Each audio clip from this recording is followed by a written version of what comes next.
Stefan here of History Hustle, and I'm standing here in Choeung, outside of Cambodia's capital, Phnom Penh. And this place is one of the over 300 killing fields that existed during the rule of the Khmer Rouge from 1975 till 1979. During this period, where dictator Pol Pot reigned the country, 1.5 to 2 million people died. A lot of them died by starvation, exhaustion, diseases. A lot of them were executed, and this happened at this very sad place where we are now. How could this have happened? During the Vietnamese War, Cambodia was heavily bombed by the United States because of the supply lines that run through Cambodia done by the North Vietnamese army. 100,000 of Cambodians died. A lot of them fled the countryside. Pol Pot took advantage of this because he recruited those people, especially young people, who suffered by these bombardments, who had seen their families, their relatives die, for his army, the Red Khmer, also known as the Khmer Rouge. You must understand that China and North Vietnam supported communistic movements in other countries, like the Pathet Lao in Laos and the Khmer Rouge in Cambodia. And this became more and more easier when in 1970 Lon Nol took power over in Cambodia because he sympathized with America.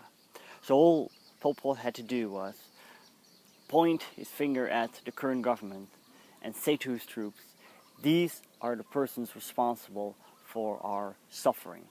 In April 1975, the Khmer Rouge conquers Phnom Penh.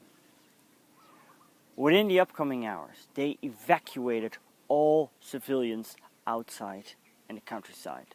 Their ideology was, the farmer was the noble man. The ideology of the Khmer Rouge was mainly based on hatred. Hatred against everything that was different. By the evacuations of Siem Reap, Batabang, and Phnom Penh alone, already hundreds of thousands of people died because there were no provisions. The survivors had to work at the countryside, plant rice. Many people died of starvation, diseases, exhaustions. Every person that deviated from their ideology had to be killed. And that's what happened here. The threshold of being murdered was really low. One word of criticism could mean your death. Wearing glasses could mean your death. Having a light skin, which meant you didn't work on the field, but you probably lived in the city, could get you killed.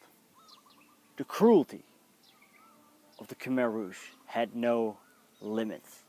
A lot of people were tortured before they were killed to make up false confessions. What, for example, happened in the S21 Tol Slang prison. And also children and babies were murdered because they could grow up and take revenge for the death of their parents. Pol Pot's reign of terror continued till January 1979 for 3 years and 8 months.